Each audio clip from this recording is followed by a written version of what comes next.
My name is Jesse Puata. I am the owner of the New Plymouth MMA studio. We are a facility that has multiple coaches in different disciplines that provide education around the martial arts space and life skills to the public. I started training martial arts when I was 14 with my father. I had a lot of success competitively there. Got to go overseas and compete, and yeah, martial arts was the medium that helped me find out who I am and what I'm capable of, and it became the anchor that kept me alive, I guess. Then I had a child. I was making no money from martial arts, so I went away and got a career in oil and gas to be able to provide opportunities for my child and my family that I didn't have growing up. And then I found that I was kind of unhappy in that I had plenty of money and means and just wasn't in alignment with who I really was inside and what had made me who I was. So I started transitioning back into the martial arts scene and just became really passionate again about that space and being able to, I wanted to find who was out there that thought like me and was like me and faced different issues, etc., and ended up at a point where I discovered that what I was looking for I couldn't find, so I needed to build something. So yeah, I spent the last 4.5 years doing research and development and looking for resources in the industry and ways to streamline it, make it more professional and better, and just with the hope that I can create more opportunities for people that were like me as a young person, so they don't have to do what I did and think they have to get rid of that part of their life and go away to survive in this world. Yeah, so back in the industry, building facilities, promoting a message of unity across the board, and teaching people about their own power and their independence and their freedom of choice. Yeah, so I'm a part of a couple of different groups that help with personal coaching and stuff like that around self-care. I'd never really taken self-care very seriously. I was into the do what you need to do to get the job done. And self-care, I think, for a lot of people is the first thing to fall off the priority list. So I hadn't done a very good job of that. I would not sleep very much, not eat well, not eat consistently, not drink water, not do those things to care for myself, and everything else was more important than caring for myself. But in the last couple of months, I've really kind of come back to making that more of a priority for me and setting up some routines and being a bit more purposeful with the things that I do for myself and around myself, with my eating, water intake, sleep, making time for my family. Historically, but even now, as this martial arts has been the only real self-care thing that I've had. It's a good opportunity for me to be present and escape all the things that are pressing in life. And I come in here and I do my work and have this agreement with people that there'll be nothing given, nothing taken, everything earned. So it's an opportunity to be in a place where you're completely present. All you can focus on is what's happening to you, and develop those mental skills to, I guess, be present and objective and focus on what's within our control. Sometimes it doesn't work out favourably, but being able to be objective about that, break that down and analyse that really has been the consistent self-care thing for me. Then other stuff is coming in as a result of that to make that better and more efficient and make sure I'm not just punishing my body in order to free my mind. Even when you're fighting and you're in a compromised position, is the ability to breathe and focus on what's within your control and work towards each progression step as you can, like, well, I need to get my body aligned. Okay, well, I need to create space between us to be able to, you know, change where we're heading with this. It's beautiful. There really is nothing but what's happening, and it's freeing for me. Without this, I wouldn't be alive. So there are a lot of people that come in here that are battling a lot of demons outside of this place, and it is the one opportunity for them, as part of their self-care routine, to be here and be able to fight for themselves. And you can sleep knowing that you've done everything that you can. Yeah, I think COVID has been interesting. I saw the writing on the wall probably 4.5 years ago when I started this journey to building these things and creating these facilities and strategies and partnerships, etc. Just how vulnerable we are as a society, how much we take for granted, and you know how much we believe that things are taken care of for us. So seeing it happen wasn't a surprise for me. It was a little bit exciting to be able to say, okay, well, how are we going to cope as a community? To be able to test those theories that I had. And I see a lot of people were shook up and shocked. The way that COVID has affected our business is, I think, positively. You know, it was the catalyst for me to just kick out the ladder and really go in, and seeing that the timing is now, and just put everything in and leverage hard to build and create this and go on this dream. And in terms of our memberships and stuff, we've seen a lot more people coming in post-COVID. I think that a lot of people are realising how uncertain the future is for any of us, and that I think taking that step and doing more of the things that they told themselves they would make time for or do one day when they'd paid this bill or had that holiday or paid the mortgage or paid off the car or whatever. We're seeing more people making themselves a priority, and yeah. I feel like there's more awareness around it, and the stigma is changing a little bit, and we're getting, as a society, a bit better understanding of being able to identify what mental health issues really are. You know, they're a big sliding scale. I think that the stigma we had was like schizophrenic and bipolar and need to be heavily medicated, but I think now we're starting to recognise the signs and symptoms of that escalation of, or that decline of mental health. We're seeing more people starting to have those conversations and finding different ways to articulate that, and kind of being able to shift their script around what they're doing within their passions and their space and their tools around being able to make an impact. And there's not a lot more, I think industries are a lot more receptive to it and recognising the importance of mental health in that well-being space, that kind of holistic health model. So it's nice. It's good. I was a youth ambassador on the Yellow Ribbon Trust, which was the Help Trust Committee when I was at high school. So that was obviously suicide, but was having those conversations there about that stuff, and that ended up shutting down due to lack of funding. But I think again it's awareness. You know, there wasn't enough support there in terms of marketing and enough reach for being able to get the message out there, so the funding support wasn't there, so that organisation ended up shutting down.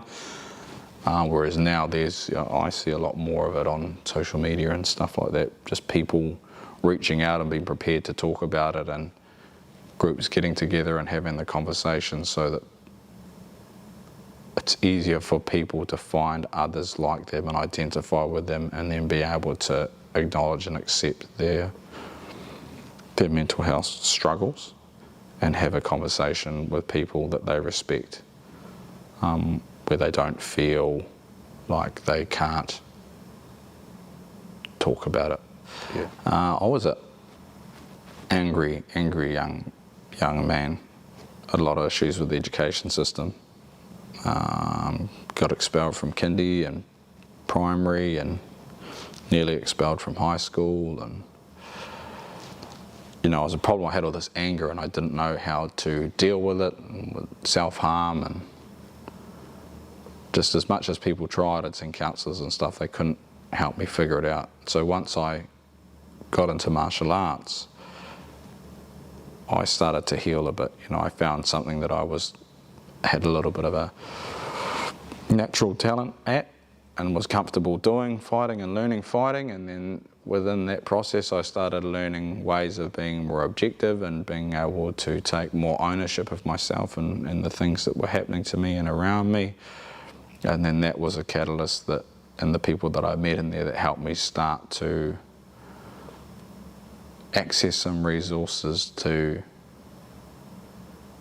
help me learn to deal with that better. And so internet wasn't really that cranking back then. I got shown the library by an uncle of mine who'd previously been a youth worker, taught me how to use the research centre and understand the Dewey Decimal System and things like that. So he started connecting me to the resources where I could pursue my interests, and so I ended up really looking at things around mindset and headspace and those things that could support me to make me better at martial arts. And then along that journey I started getting tools that overflowed from just being applicable in the martial arts space when I'd initially thought they would be to bettering my life. So I got a book, The Magic of Thinking Big, by Dr. David J. Schwartz. It's a very old book, and that was kind of the first one for me that helped me shift my mindset in terms of feeling like I was allocated a station in life and that was my destiny, and started believing more, and then applied those things and started having some success. And then I went and studied human sciences at WIT, which is the first year in a social work degree, and we learned a bit about psychology and sociology, communications, all of that, and then just more time finding books around mindset and more study around mindset, talking with people around that philosophy, and more time in the martial arts laboratory. And yeah, through that journey, because I had something that I could anchor information to, it was easier for me to learn and take on new things and apply them to what I loved. And then that stuff just helped me get better at dealing with the stuff that I was battling within myself, and also to recognise it. So I still have down days, I think everybody does, but I recognise them for what they are, and I don't beat myself up too much about them, and I just breathe and acknowledge them for what they are and can recognise them, and then make peace with them, and look to reinforce the positive side of things, and the gratitude to myself for the steps that I've taken and where I've got to, and then just get in the mindset where I accept it and don't try to ignore it and brush it away, and then have a sleep, and then try to address some of the things that might be out of balance that have led to that, whether it's more sleep or spending a bit more time with my family or spending a bit more time in the gym, or whatever it takes. So yeah, it's definitely been a journey. You always have your ups and downs, but I think access to information was what helped me heaps. Talking with people in those spaces, and then really just applying it. Information means nothing if you don't do anything with it. So I think that you can't change people that aren't prepared to change themselves. So I don't invest any energy in trying to force change on people if people aren't prepared to accept that information or don't want to have that. I think that's a big part of mental health, is not making other people's beliefs your problem. So if people don't believe in it or don't want to talk about it or want to shrug it off, that's fine. We don't have to have that conversation. We don't have to talk about that stuff or be about that stuff. But I will I would talk about it if I'm talking with somebody, and it's applicable to what we're talking about or discussing. But yeah, I don't allow myself to get caught up in other people's disbelief or their dispositions. People are entitled to their opinion, and I'm okay with that. I think that even the way I articulate my views and things won't align with other people that are aware of mental health and believe in mental health conversations, but that's fine. I speak my truth the way that I do with the people that want to hear it. And yeah, they can take from that and learn from that or not. It's up to them. I can't tell anyone how to change their own life. I can only give advice from my own experience, and whether they're receptive to that or not is their prerogative. Yeah. I think that there's mental health comes from there's different levels of the brain where we're impacted that lead to those issues that we face. But I think at the essence of it, it comes down to brainstem level stuff. Whether it's the will to survive or not, whether it's in a constant freeze, fight or flight state, or whether we're in a rest and digest state, whether we're calm and content or whether we're stressed out. So for me, and what I see in this kind of environment is it is a place where we can feed that part of our brainstem that accumulates all the stress hormones that compound the issues of the perceived threats that we have on a day-to-day. We're wired that if there's a stressor in nature, whether it's people or whether it's animals or whatever environmental influences there are that are a threat to our survival, then we'll kick into our sympathetic nervous system, which gives us that freeze, fight, flight response and the hormones that are associated with that. We either run away or we engage it and we fight it, or we use all those hormones to freeze and survive. But now in the busy world that we're in, is a lot of the stresses that we have, these external stresses, there's no physical act that will allow us to be able to deal with those perceived stresses. So we keep accumulating those hormones and stay in that space. So where this stuff helps, whether it's martial arts or exercise or whatever, but specifically martial arts, is it gives us an opportunity to have a physical outlet for that. We get to simulate violence in a controlled environment where there's safety systems in place to make sure that we don't go too far down that rabbit hole and harm each other and harm ourselves and get into like going to die or survive state, and have a constructive means of getting it out. And then on the other end of that, there's an opportunity to sit with people and share ways of dealing with that experience, of coping with that experience of not being the toughest dude in the room or not having things go your way one night. You get to talk with people about that kind of stuff, and if you're in the journey long enough, you'll have more adversity than you will success. But that's the big part of it, is learning the tools to cope with that and turn it into something constructive for yourself. So yeah, in a place where you can do work with people, where you can get into that brainstem space and find ways to cope with that and not end up in a peak survival mode, and have a constructive outlet. And just be. Mason Jury has Te Whare Tapawha as his model of hauora, which is physical, mental, spiritual and social ties. So this kind of environment, I think, ticks all of that you come into an environment where you feel safe. We've got things in place to make people safe and comfortable, and then you have a physical outlet, with the training. You get mental stimulation, so your mind is growing. You get social interaction because you're connecting with other people from all walks of life that are on a similar wavelength in terms of trying to better themselves. And then as a byproduct of that, you get to feed your soul. You get that spiritual top up, because you're growing as a human. You're ticking those boxes, fulfilling those base needs in us. So I'm a huge advocate for martial arts as a vehicle for holistic wellness and health. just been a catalyst for that.